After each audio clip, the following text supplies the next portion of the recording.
what are you gonna do? Again, don't have to worry about those guys, I'm just go under. And we're gonna go up here, and I can go up here and try to do all this fancy wall jumping, which I failed. So yeah, wall jumping is a little different than any other wall jumping, like Mega Man wall jumping or Ninja Gaiden wall jumping, where you don't actually clamp onto the wall, you more twirl and then you press the other direction and jump when that... Alright, let's just keep on going. Ooh, okay, I hit both of them. And if I had missiles, they'd be dead. But anyway. Okay, so we're going to run into a different version of Space Pirates, because that's going to be the whole key of this thing. Is we're going to be running into all sorts of different versions of Space Pirates. These ones will not actually be affected by your normal blast. I'm not going to go in the pink door yet, because we do that a lot later on. These two enemies you pretty much can ignore, because one you can't kill and the other one just spawns little enemies until it dies and gets annoying. And then we come in here, we go down to possibly the best jungle beat a 16-bit console can produce. We have these eye guys, which are from Craig's hideout from the first one, and I just waste all my missiles to open that door, so I don't do it later on. Now, the way I'm doing right now is to get the map. If you don't want to get the map, don't go this way. So, but I will be doing this. Alright. So I was thinking about doing the original Metroid, but I do have to say that if I do, it's going to be very... not exactly short, but it's going to be more... It seems quick, because I can always seem to pass that game quite quickly. And yeah, I will eventually, one day, do it. And you gotta defeat all enemies in this room to actually open the door. And I was thinking about doing the second one. The second one I don't have too much practice on. Let's see if I can do this. Sequence break. Nope, okay. I was attempting to do a... I don't know if it's a glitch or a skill called the mock ball, which basically you keep the speed in ball form, and you can go under the thing and get actually super missiles and totally sequence break the next. There's a save point in there, which I don't want to right now, and I might as well go here because I'm going to go over this way. And we introduce two pretty much lit areas, which if we destroy these guys, it gets darker and darker. And we go in here, and we get all those missiles back, so I wasn't worried about using all my missiles. Alright, so yeah, sequence break. I will talk about a lot about sequence breaks, like you can sequence break there, get the super missiles ahead of schedule, and totally skip the next mini-boss that I'm going to be doing. Oh, entirely, because you need to beat the next mini-boss to get super missiles. And if you already have them, there's really no point. Alright. Alright, I'm just going to ignore him and ignore him too. Alright. In my other run I explained a little too much of stuff where you can go down there, but not right now. Now, I'm going to actually skip going down there because I'm going down there afterwards, so I'm just going to go up here. I usually go down to get the charge beam first. Here is where you get a... it's a save point, which I don't really want to right now. But if you use this, you can actually go here and just power up your kind of farm for energy or missiles or something if you need them. If needed. It's good for sometimes. Now these guys take one missile blast, which I think I'm going to probably do. just to speed myself up a little bit. You need to kill all of them to get through, so here we go. Here's our second mini-boss. Or second boss of the game, if you want to call it. I hear he's the stun spore. I'm not totally sure on his name. Some kind of plant, some kind of spore, some kind of stun. These little things that are coming from the ceiling do get annoying, but they will allow you to get drops. So you need to hit his, obviously, when his mouth is open. The more you hit him, the darker he will become, which means he's going to lose life.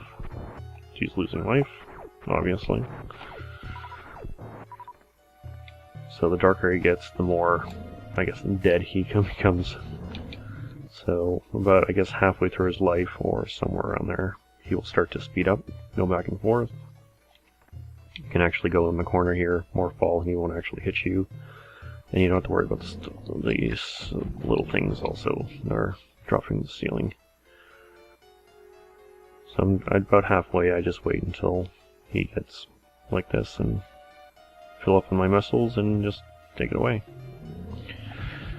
There's a good chance that he will not hit you, but if he stops right on top of you and opens his mouth, he will hit you. So that's the only way he can probably hit you in this position. And there we go. So he will become a thing you can go on, and I'm not going to worry about there's a display of wall jumping. Don't really need to do that, but I always like doing it there. It just shaves off just a few seconds. So here we are. We're going to go down here to get some super missiles.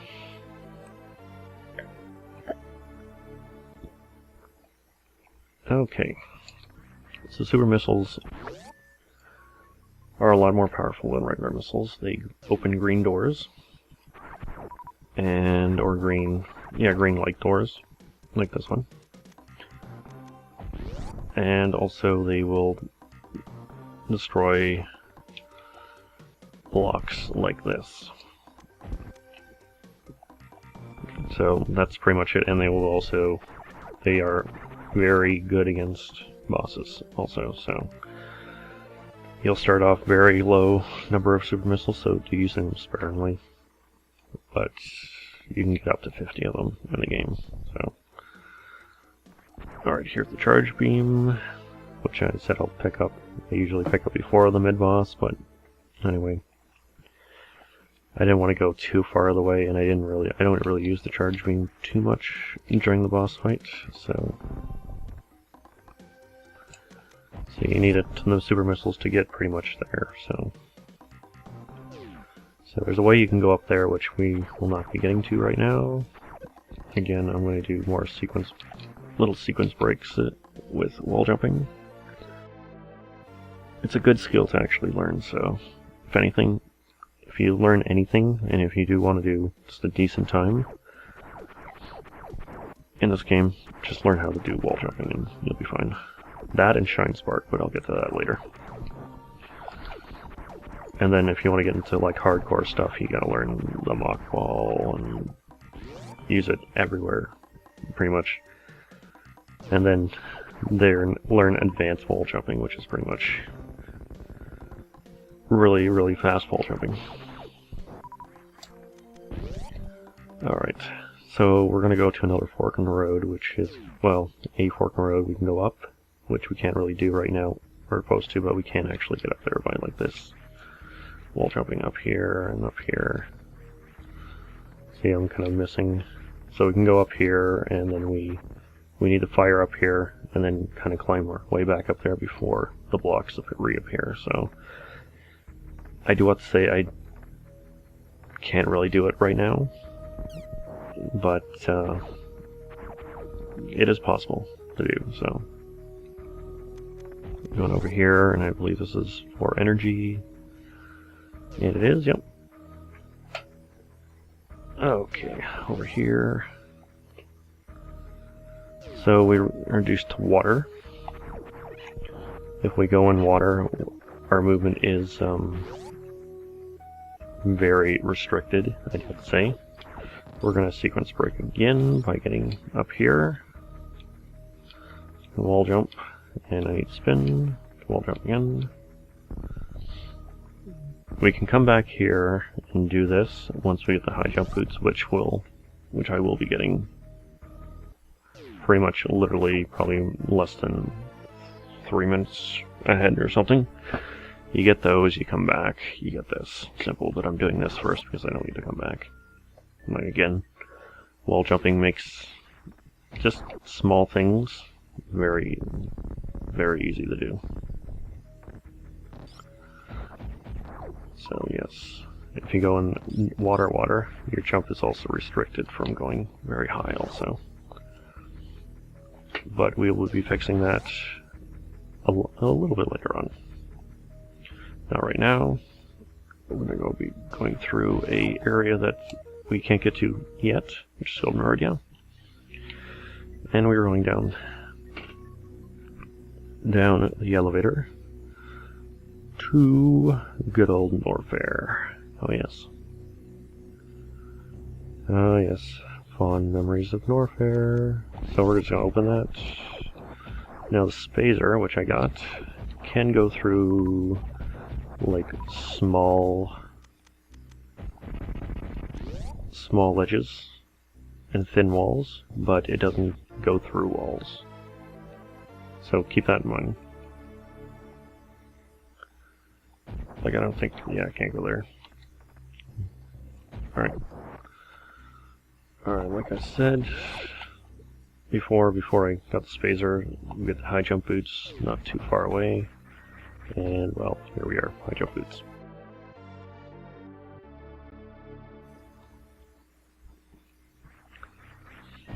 Okay. Only need them to get back. If not, you can wall jump back. But seeing that you have the high jump boots, why not get them? So here, pretty much, we need to wait for this guy to come up here. I was going to call him a douche, but I didn't want to use offensive language. Because we got to kill him to get out of the room. Alright. Alright. I'll try to keep my commentary a little clean. Just coming off of pretty much... No, I don't want to do that right now. So, yeah, coming off of pretty much Castlevania. I kind of slipped in my commentary a little bit here and there sometimes, so I do want to get back to doing more clean commentary. Because Castlevania kind of really ruined me a little bit.